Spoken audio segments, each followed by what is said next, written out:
पहले थोड़ा खाली रहता है। कहाँ का है ये? जज्जा ई तन जिय तन जारो, जोवन जारी युक्ति तन पारो, जो कटु युक्ति जानि तन जरे, ई घट ज्योति उजियारी करे। 8 ज्ञान 34 गुरुमुख ये बता रहे हैं। सदगुरु श्री कबीर साहब कहते हैं, जा कहिए माया और जा कहिए त्रिगुण। तो सदगुरु कहते हैं, ये माया ब्रह्मादिक गुरुआ लोग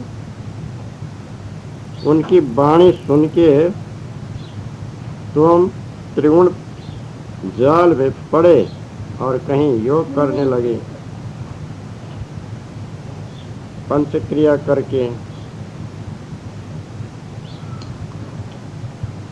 करके पवन शोधन या रोधन करके देह को कष्ट देने लगे और कहीं तपस्या करके देह जलाने लगे, पंचाग्नि, जल शयन, अन्न त्याग, वस्त्र त्याग करने लगे, दूब आहारी, फल मूल आहारी बने और कहीं वैराग्य करके घर छोड़ जंगल में भागने लगे। इस प्रकार से जीते जी तन को क्यों जलाते हो और जीव को क्यों दुख देते हो? मरने पर सभी जल जाएगा, इसलिए सब परख के त्यागो, अपने पद में स्थिर हो रहो। ये माया की वाणी सुन के नाहक जीते जीव को जलाओ मत, इसमें कुछ फायदा नहीं है। मिथ्या भ्रम धोखे के बस मत हो। ये माया का धर्म तो ऐसा है कि जीते भी दुख देना और मरने के उपरांत भी 84 होगा ना। बोला, जो तुम ब्रह्म प्राप्ति के वास्ते तन जलाते होगे तो वेद वचन ऐसा है कि ब्रह्म तो उस जगत से न्यारा नहीं है, संपूर्ण चराचर रूप जगत ही ब्रह्म का रूप है। मृत्तिका कुंभ न्याय, सुवर्ण भूषण न्याय। जो तुम शरीर को जलाते हो तो इसका फायदा क्या है? यदि स्वर्ग आदि प्राप्ति के वास्ते शरीर जलाते होंगे तो स्वर्ग के लोग नाहक गर्भवास में आते हैं, ऐसा वेद में वर्णन किया है। तो फिर नाहक ब्रह्म के भरोसे जीते शरीर को क्यों जलाते हो? ब्रह्म भी भ्रम और योग तपस्या वैराग्य भी भ्रम, मिथ्याभूत। परख के छोड़ो और पर स्थिर हो रहो। मायामुख जोवन जारी युक्ति तन पारो। अब माया का उपदेश ऐसा है कि जोवन कहिए जवानी और संपूर्ण इंद्रियों को जलाना और नाना साधना करना, समधमादि और आगे जैसा कक्षा के अर्थ में युक्ति बोला गया था वैसी युक्ति से तन को क्षीण करना, सदगुरु के पास से योग की युक्ति समझना, फिर वो योग साधना करके जो कोई तन जलावेगा तो यही घट में ज्योति उजियारी करेगा, ज्योति स्वरूप का दर्शन करेगा, ज्ञान प्रकाश होगा, योग सिद्धि होगी।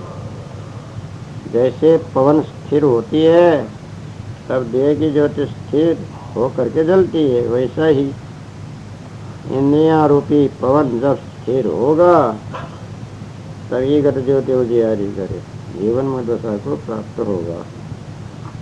ऐसा गुरुआ लोगों ने समझाया। अथवा सदगुरु कहते हैं,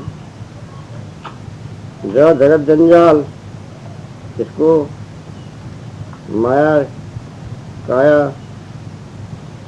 और जो है कि संसार कहते हैं, जा त्रिगुण, रजगुण सत्वगुण तमगुण। तब ये इसका जो है कि जज्जा ई तन जिय तन जा, तो इसलिए कहते हैं ये शरीर को क्षीण करने से नहीं होगा। सदगुरु कहते हैं कि शरीर को कष्ट दिया अब शरीर को जो है भूखा प्यासा रखा और शरीर की तपस्या किया, जीते जी जो है कि कष्ट क्लेश को भोगा, तो उससे क्या होने वाला? उससे क्या जो है वासना मिट जाएगा? नहीं मिटेगा। अध्यास छूटेगा? नहीं छूटेगा। क्या मुक्ति होगा? नहीं होगा। इसलिए जीते जी ये शरीर को जो है कि मत जलाओ। स्थूल शरीर को जलाने मात्र से नहीं होगा। अंतःकरण में बोध चाहिए, विचार चाहिए, निश्चय चाहिए, रहनी चाहिए, स्थिति चाहिए, ठहराव चाहिए, साधना चाहिए। तो अंतर से बनाने का है, बाहर स्थूली को जलाने से कुछ नहीं होगा। जोवन जारी युक्ति तनपार हो, तो जो है कि इसके मतलब क्या हुआ? यौवन कहिए जो है कि यौवन, यौवन कहिए विषय वासना, कामेच्छा, भोगेच्छा, इसको बोध से, वैराग्य से, ज्ञान से नष्ट करना। यदि मुक्ति ही चाहिए, साधु सन्यासी ही हो गया है, त्याग वैराग्य भेष धारण ही कर लिया है, तो इसको जो है कामेच्छा का तो सर्वथा निर्मूल करना ही पड़ेगा। भोगते हुए जो है कि मुक्त स्थिति तो नहीं ही होगी। अब जो है दृढ़ता से भोगेच्छा को निर्मूल करके, जला करके, काम वासना से रहित शुद्ध मन वाला होना। युक्ति, गुरु युक्ति, सरल युक्ति, बोध वैराग्य की युक्ति से शरीर के विकार से पार हो जाओ, मन के विकार से पार हो जाओ, वतन के विकार से पार हो जाओ। युक्ति से मुक्ति, छुटकारा। यूँ हट से नहीं होगा, दुराग्रह से नहीं होगा। यूँ ही जो है कि आप युक्ति से, गुरु की युक्ति से, गुरु के बोध से, गुरु के विचार से, सत्संग से, सदाचार से, संत महात्माओं के जो है घेरा में रह करके ऐसा साधन करो जिससे सारा विकार से पार हो जाए, छुटकारा हो जाए, स्थिति बन जाए। जो कुछ भी युक्ति जान करके शरीर का विकार को नष्ट करोगे, गुरु युक्ति, संत युक्ति और सत्य युक्ति, प्रकृति को जान करके शरीर रहते रहते ही सारा वासना, कल्पना, मानना को जला दोगे, हटा दोगे, नष्ट कर दोगे। तो इसी घट में, तुम्हारे ही अंतःकरण में, इसी जन्म में, इसी समय ज्योति उजियारी करे। ज्ञान ज्योति, बोध के ज्योति, प्रकाश, ज्योति के ये प्रकाश, ज्ञान का प्रकाश, बोध का प्रकाश, वैराग्य का प्रकाश, स्वरूप स्थिति का प्रकाश तुम्हारे घटे में, अंतःकरण में ही, तन और मन में, वचन में, वर्तमान में ही हो जाएगा। तुम्हारे कार्य सिद्ध हो जाएगा, सारा अज्ञान अंधकार मिल जाएगा। जीवन मुक्ति का कार्य, उसका प्रकाश, गुरु के बोध तुम्हारे में जो है कि साक्षात प्रकाशित हो जाएगा। ऐसे तुम सब साधना में जो है कि आगे बढ़ करके वर्तमान में ऐसी स्थिति बना लो। ये इसका भावार्थ है। झाझा आरुजी सरुजी कित जान, आरुझनी निंडत जाए परान, कोटि सुमेरु ढूंढ फिर आवे, जो गढ़ गढ़े गढ़ैया से पावे। नो ज्ञान 34।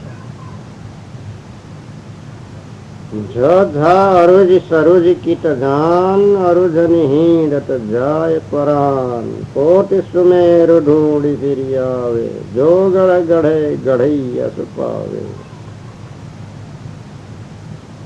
अब ये 9 ज्ञान 34 गुरुमुख सदगुरु श्री कबीर साहब कहते हैं। झ कहिए संसार प्रपंच, और झा कहते हैं नाना वाणी, नाना मत जो संसार में उत्पन्न हुए। तो सदगुरु कहते हैं नाना प्रकार की वाणी में और नाना प्रकार के मतों में और नाना प्रकार के विचित्र जगत में, घर स्त्री पुत्रादिकों में, हे जीव, हे मनुष्य, तुम अरुझ के कहाँ जाएगा, कहाँ जाना चाहते? जब फंस ही गया तो जाएगा क्या? बंधन के बंधन ही रहेगा, और कहीं जा सकते? यही अर्जने से चार खाने में पड़ा रहेगा। मनुष्य, पशु, पक्षी, अंडज, उस्मत, उसी में पड़ा रहेगा 84 योनि में, और कहाँ जाएगा। इसलिए तुम इस बात को ठीक से समझ करके सूरज सुलझो कि या इस जाल को अच्छी तरह से परख के छोड़ दो। वाणी जाल और खानी जाल, स्त्री जाल, जगत जाल, घर गृहस्थी का जाल में अर्जुने से नाना योनि में हिड़ते फिरते चलते फिरते प्राण चला जाता है, जा ही रहा है, परंतु न तुमको पारख मिलता है, बोध मिलता है, न तुम्हारा भ्रम टूटता है। जैसे कहते ऐसे ही जाए बंधन के बंधन, जो गढ़ गढ़े गढ़ैया सो पावे, कोट सुमेर ढूंढी फिरी आवे। चाहे तुम कोटि सुमेरु वाणी के प्रमाण से ढूंढ के घूम फिर के आओ, जो कुछ अनुमान करके अध्यास रूपी गड़गड़ा है गड़ैया जीव ने, उसको वही प्राप्त होगा। जहाँ आशा वहाँ भाषा होगा। अब कोई स्वर्ग आदिक और कोई ब्रह्मादिक आशा करते हैं तो प्राप्ति होगा कि नहीं, ये शंका की है। तो ब्रह्म और स्वर्गादि कुछ वस्तु हो तो प्राप्त हो, अगर वस्तु ही नहीं है तो कहाँ से प्राप्त होगा। इस सस्ता श्रृंग का धनुष और बाल पुत्र का मिलाप और गंधर्व नगर का महल रहने को कहाँ मिलेगा। तद्वत ब्रह्म और स्वर्गादि भोग मिथ्या कल्पना कहाँ से प्राप्त होगा, वो तो किसी को प्राप्त होने वाला वस्तु ही नहीं है। तो जो कोई सर्वसाक्षिणी तुरीय अवस्था के अध्यास में शरीर छोड़ेगा तो उत्तम मनुष्य देह को प्राप्त होगा, ज्ञानी होगा। और तुरीयातीत अवस्था में शरीर छोड़ेगा तो जड़ अजगर आदि योनि को प्राप्त होगा। तो सुप्त अवस्था में शरीर छोड़ेगा, कृमि कीट की योनि में जाएगा। स्वप्न अवस्था में शरीर छोड़ेगा तो अंडज योनि, पक्षी योनि को प्राप्त होगा। जागृत अवस्था में विषय मोह में शरीर छोड़ेगा तो पशु योनियों को प्राप्त होगा। बिना परख 84 चक्र देह बंधन कभी नहीं छूटेगा। जो गढ़ को गढ़ेगा वही गढ़ैया को प्राप्त होगा, ऐसा इसमें बताया है। अब इसका सीधा सरल अर्थ, जहाँ जगत प्रपंच जहाँ अनेक प्राणी अनेक पानी मत। सदगुरु कबीर साहब कहते हैं, संसार प्रपंच बाणी खाने में फंसे हुए हे जीव, हे मनुष्य, तुम इसमें अरुज करके किधर जाना चाहता है। तो भावबंधन के भावबंधन में, 84 के 84 में, जनमरण गर्भवास के गर्भवास में। अब तो सुलझो। ऐसे करते करते अनंत जन्म बीत गए। जीव अविनाशी और जगत अनादि, अनंत जन्म हो गए। मनुष्य, पशु, पक्षी, कृमि कीट होते हैं। अभी तक बंधन के बंधन में पड़ा है, छूटा नहीं है। अभी भी उसी में अरुज करके, उसी में आसक्त हो करके, उसी में स्पर्श करके, तो जो जहाँ लोक नहीं वहाँ तो जाओगे नहीं। और कहाँ जाना चाहता है, बंधन ही बंधन है। फिर भी अनंत जन्म बीत जाएगा। तो वर्तमान मनुष्य जन्म में सरुजी सुलझो। तो इसी में और अरुजते ही हिंडते रहोगे, आयु बिताते रहोगे, भोगते रहोगे, तो तुम्हारा प्राण इसी तरह चला जाएगा। फिर जन्म जन्मांतर सब व्यर्थ हो जाएगा। अरुत्ते जो है कि चलते चलते तो प्राण तो नाशवान है, हमेशा हमेशा तो रहेगा नहीं। तो शरीर छूटने के बाद फिर बंधन के बंधन में पड़ोगे, फिर बनाने के समय आएगा नहीं। इसलिए वर्तमान मनुष्य जीवन में ही सुलझाओ, सीधे रास्ते में चलो, पार के गुरु के निर्णय में, जीवन कल्याण के। अगर ऐसा नहीं करोगे, बाहर विषय भोग करके अथवा वाणी कल्पना को मान करके, ब्रह्मेश्वर आत्मा परमात्मा को मान के, भगवान को मान के, लोक लोकांतर देवी देवता को मान के, चाहे करोड़ों सुमेरु ढूंढ के लौट फिर के आओ। बाहर से कोई मिलने वाला नहीं है, मिथ्या है, असत्य है। और शरीर के आयु भी कुछ बढ़ने वाला नहीं है, मनोकामना कुछ पूर्ण होने वाला नहीं। मेरु सुमेरु हिमालय का नाम है। एक दो नहीं, करोड़ों हिमालय को पार करके आओ। लाखों करोड़ों बार उसको घूम के परिक्रमा करके आओ, ढूंढ ढूंढ के आओ, कहीं कुछ मिलेगा नहीं। पृथ्वी जल अग्नि वायु आकाश तो सर्वत्र है, कहीं नदी मिलेगा, कहीं पहाड़ मिलेंगे, कभी बर्फानी देश मिलेंगे, हिमालय बर्फ जमा हुआ पहाड़ मिलेंगे, तब उसके चोटी तक भी जाकर के घूम फिर करके आओ। वहाँ कोई जो है कि मुक्ति भी नहीं मिलेगा और भगवान परमात्मा भी नहीं मिलेंगे। जो गढ़ गढ़ा है गढ़ैया ने वही उसको मिलेगा। अध्यास का गढ़ जैसे चारों तरफ परकोटा बना करके राजमहल का रक्षा, राज्य का रक्षा करने के लिए जो है उसको गढ़ कहते हैं, किला कहते हैं, परकोटा कहते हैं।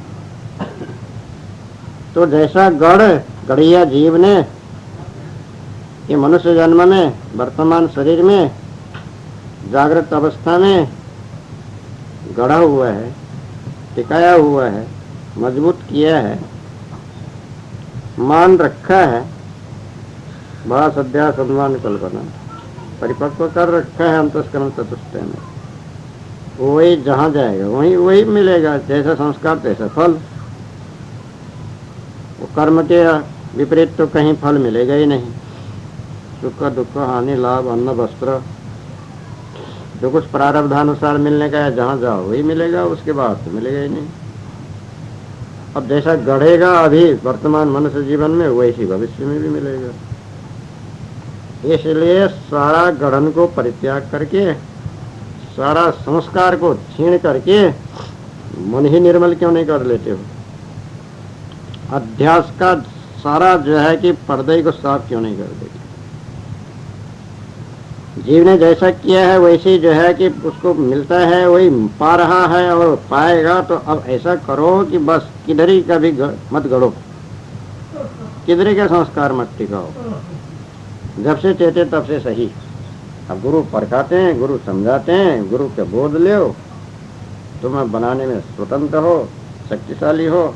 अब ऐसा बनाओ कि अब वर्तमान से खाली करना शुरू करो, कहीं जाना नहीं, कुछ भी ठिकाना नहीं, कोई फिल्म अंकित करना नहीं, कोई वासना रखना नहीं, कोई चाहना नहीं रखना, कोई मानना नहीं रखना, कोई कल्पना नहीं रखना, कोई अहंकार नहीं रखना, कोई काम क्रोध नहीं रखना, कोई ममता नहीं रखना, घमंड नहीं रखना, कुछ भी रखना। अंतस्करण को साफ सफा, जैसा चेतन निर्मल है ऐसा मन भी निर्मल करो। फिर और कहीं जो है जब बीजी नहीं बोगे तो फलेगा क्या? कहीं कुछ लेना देना नहीं, चुकता करो, सारा हिसाब चुकता करो। फिर कहीं किसी को लेना नहीं, किसी से देना नहीं, किसी के अधीन में जाना नहीं, कहीं जो है जन्मना नहीं, कहीं मरना नहीं, कहीं चिंता नहीं, शोक नहीं, फिक्र नहीं, सदा सर्वदा जो है कि शांति सुख, ऐसे निर्भरांत स्थिति है। ऐसे वर्तमान में तुम बना सकते हो, तुम्हारे हाथ में है, स्वतंत्र हो। ऐसे जो है कि जो गढ़ गढ़ा हुआ गढ़ैया को मिलता है, तो अभी ऐसा गढ़ गढ़ो बस जो है कि छुटकारा ही छुटकारा, शांति ही शांति, निर्भ्रांति, निर्लिप्त, अपने आप में अटल अटल होने का। इस कार्य को पूरा करके जो है कि सुखी हो जाओ, ये इसका अभिप्राय है। जय निग्रह स्नेहु करु निर्वार संदेहु, नहीं देखे नहीं भाजिया परम शयान पयेहु। जहाँ न देखी तहाँ आप भजाऊ, जहाँ नहीं तहाँ तन मन लाऊ। जहाँ नहीं तहाँ सब कुछ जानी, जहाँ है तहाँ ले पहचानी। 10 ज्ञान से या निग्रह स्नेहु करु निर्वार संदेहु, नहीं देखी नहीं भाजिया परम शयान पयेहु। जहाँ न देखी तहाँ आप भजाओ, जहाँ नहीं तहाँ तन मन लाओ। जहाँ नहीं तहाँ सब कुछ जानी, जहाँ है तहाँ ले पहचानी। 10 ज्ञान 34 गुरुमुख सदगुरु श्री कबीर साहब कहते हैं, यहाँ कहिए अनुमान नपुंसक ब्रह्म, यहाँ कहिए वाणी, तो वाणी का स्नेह प्रेम चिपकाहट सब जगत में विशेष रूप से हुआ। इसलिए ये जीव में संदेह बड़ा कोई ब्रह्मेश्वर परमात्मा भगवान है, तो संदेह का तू निर्वार कर, निर्णय करो। निग्रह सनेहु, वो निग्रह करो, निर्वार संदेह, सब निर्णय करो और संदेह मिटाओ। तो संदेह का निर्वार करो, और नहीं तो संदेह तुमको बंधन होगा। वही तो बंधन है। अरे जो विचार में नहीं नजर आता वहां नहीं भागना, क्यों भागते जाते? सब परख करके पारक स्वरूप में स्थिर हो रहो, कहीं आसक्त न होना। परम सयाना उसी को कहते हैं, पारकी कहते हैं। और जहाँ न देखी तहाँ आप बजाओ, कि जहाँ विचार से भी कुछ नहीं दिखता ब्रह्मेश्वर परमात्मा अल्लाह, और नेत्रों से भी कुछ स्वर्ग आदि नहीं दिखते, तहाँ अज्ञात अनुमान करके जीव भागते चले जाते हैं अपने अनुमान में, बेड़िया दसान पेड़ियों की नाई। और जहाँ कुछ है ही नहीं, पत्थर है या पानी है, वहाँ जीव सब तन मन लगाते हैं। फिर जहाँ मन बुद्धि वाणी कुछ नहीं चलती है, वहाँ सब कुछ जानते हैं, कहते हैं कि वही तो ब्रह्म है, जहाँ कुछ भी नहीं है। किसी के पेट में यह जगत सब समाया हुआ है, वो सबका अधिष्ठान है, परंतु जो तुम न हो तो ब्रह्मेश्वर आत्मा ये क्या चीज है, क्या मालूम? कुछ भी नहीं। इसलिए तुम से ही सब कुछ है, तुम अपने को पहचान लो कि ब्रह्म को मिटा दो। तो ऐसे इसमें बतलाए हैं, तो कहते हैं कि देखो ये यहाँ निग्रह समय हुई, तो जो है कि ब्रह्म को नपुंसक माना है यहाँ वाणी, और वाणी के विस्तार से वह कोई ब्रह्म सत्य बताया है। और जो है कि या तो जीव ने विषय को ही जो है कि सत्य मान लिया। तो निग्रह स्नेह, निग्रह कहते हैं रोकने का, मनोनिग्रह, इंद्रिय निग्रह, जिसको रुकावट डालने का है, स्थिर करने का है, ब्रह्म मिटाने का है, तो वो कहते हैं यही यहाँ तुम जो है कि नपुंसक ब्रह्म को भी मत मानो, और विषय को भी मत मानो, वाणी को भी मत मानो, खाने को भी मत मानो। अपने मन को निग्रह करो, मन को स्थिर करो, शांत करो, क्यों चंचल करते? और जिधर जिधर तुम्हें स्नेह, प्रीति, आसक्ति, मोह, ममता लगा रखा हुआ है, वो त्यागो। अपने आप में जो है कि स्थिर होने वाले को कहीं भी जो है कि चंचल होने की या कहीं भी प्रेम प्रीति लगाने की जरूरत ही नहीं है। सामान्य बर्ताव करो, विशेष बर्ताव, विशेष आसक्ति सब नाशवान चीज में करोगे या भ्रम में करोगे तो क्या है, वो तो बंधन होगा, बेकार करोगे। इसलिए जड़ चेतन का निर्णय करो, निर्वाद, संदेह को त्यागो। हमको सुख दुख देने वाला कोई है, जगत करता कोई है, ऐसे जो स्वयात का संदेह, उसको परित्याग करो, कोई नहीं है। निर्णय करो, जड़ चेतन दो वस्तु अनादि है। अब कर्म अध्यास से जीव शरीर बनाता है, तो कर्मानुसार ही इसको सुख दुख फल होता है।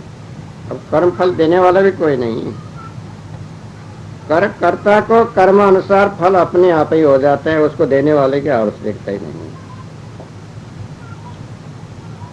तब जो है कि अपने कर्म सुधार करो, फिर कोई जो है दुख देने वाला नहीं, बंधन में डालने वाला नहीं।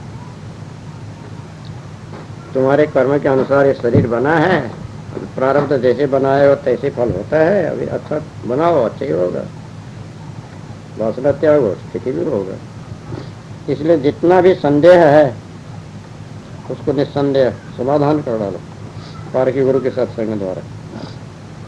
सत्संग में निर्वार करो, निर्णय करो, छानबीन करो, साफ साफ मनोनिग्रह, इंद्रिय निग्रह और अपने चेतन पद से जो है कि भाई ये विषय और वाणी कल्पना के स्नेह का परित्याग, ऐसा करके सच्चा हमसे पारखी बनो, निस्संदेह हो जाओ। नहीं देखे नहीं बाजी है, चर्म दृष्टि से नहीं देखने में आता है और विवेक दृष्टि से नहीं देखने में आता है, तो उसमें दौड़ने का क्या काम। जो विषय प्रपंच दिखता है उसको अनदेखा करो, यानी अनासक्ति, बंधनकारी को जो है कि आसक्ति दृष्टि से मत देखो। अब जो दिखता ही नहीं उसके ऊपर मत दौड़ो, स्वर्ग आदि मान के, रिद्धि सिद्धि करामात मान के, ईश्वर अल्लाह खुदा मान के दौड़ने का, उसको खोजने का, साधन तपस्या करने का क्या काम, कोई जरूरत ही नहीं। तो अपने में स्थिर रहो, अपने ही आप को देखो, अपने ही कर्म को देखो, अपने ही गुण को देखो, अपने रहनी रहस्य को देखो, अपने ही सुधार करो और शांत निर्भ्रांत निश्चल एकाग्र बनो। तो वही परम सयाना, यानी परम जो है कि जानकार, अच्छा जानकार होगा और पारखी संत गुरु से ही तुम्हें ये बोध प्राप्त होगा, वो प्राप्त होना। इसलिए पारखी संत गुरु के सत्संग में लोगों सेवा टहल बंदगी करो, अपने पहले से जो है जानकार साधन संपन्न साफ करके बोध वैराग्य विचार दृढ़ निश्चय को ही प्राप्त करो, तो तुम्हारी भी वैसे ही स्थिति ठहरा होगा। परंतु देखो अज्ञानी अबोध जीव कैसे हैं, जहाँ न देखी, जहाँ कुछ दिखता ही नहीं, न ब्रह्म दिखता है, न स्वर्ग दिखता है, न देवी दिखती है, न देवता है, वहाँ तो आप अपने आप भगाओ, भाग भाग के चला जाता है गुरु वालों के पास में, आंखें मोड़ता है, ध्यान करता है, धारणा लगाता है, ऊपर आकाश में जो ताकता है वही मान लेता है, ताराओं को देख के वही स्वर्ग लोक समझ लेता है। अज्ञानी जीवों का ऐसे ही जो है कि भ्रांति है, जहाँ नहीं दिखता है तो वहाँ अपने आप भागता है, जहाँ दिखता है वहाँ नहीं जाता है। यह अज्ञान दशा के काम है। तो वैसे जो है कि विवेक विचार से भी जो चैतन्य न दिखे और कोई सत्सार न हो, वहाँ अपने आप भाग के मत जाओ, डरो मत। जड़ से, जड़ मूर्तियों से, तीर्थों से, मंदिरों से कोई तुम्हें ज्ञान प्राप्त होगा नहीं। अब जीव पर दया करो, संतों की सेवा करो, तो वहीं से जो मिलना है तो जीवे से मिलेगा, जड़ से कुछ नहीं मिलेगा। जहाँ नहीं तहाँ तन मन लाओ, आकाश में और पृथ्वी जल अग्नि वायु में जहाँ कुछ चेतनत्व तो है ही नहीं, वहाँ तन भी लगाते हैं, मन भी लगाते हैं, धन भी लगाते हैं, वचन भी लगाते हैं। तीर्थमूर्ति में, जड़ में लाखों करोड़ों का जो है कि खर्च करते हैं, जहाँ शून्य में वही सब कुछ मान करके जो है कि मिलते हैं। ऐसा नहीं करना। जड़ में चेतन है ही नहीं, वहाँ तन मन लगाने से क्या फायदा, और बंधन कारक हो जाएगा। जहाँ साथी नहीं, जहाँ सत्यसार नहीं, अब जो है कि उसमें तन मन मत लगाओ, साधु संत गुरु की सेवा में लगाओ, जीवों के सहायता में लगाओ, जीवों के बताने में लगाओ, तब उसका कुछ फल मिलेगा। जहाँ नहीं था सब कुछ जाने। आकाश शून्य पोल में कोई लोक नहीं, कोई देवी नहीं, कोई देवता नहीं, निराकार निर्गुण निरंजन व्यापक कह करके ब्रह्म भगवान सब स्वर्ग आदि सब वहीं पर है, ऐसा सब कुछ जानने लगे। वहीं है सब ऊपर, वहीं से आते हैं, वहीं चले जाते हैं, वहीं भरे हैं। 33 कोटि देवता सब ऊपर ही रहते हैं, वो ब्रह्म ही सब प्रकट करता है। ऐसा मिथ्या मानंदी कर ले, मान ले, जहाँ कुछ है ही नहीं वहीं सब कुछ जानते हैं। ऐसा भूल जो है कि दृढ़ होता चला रहा है। इसलिए ये जो है कि विवेकी, ये कल्याण इच्छुक मनुष्य, सत्संगी जनों, संतो, वहाँ कुछ नहीं है, जहाँ है तहाँ ले पहचानी। हृदय में, तुम्हारे शरीर में, अंतःकरण में ही चैतन्य का निवास है। पृथ्वी में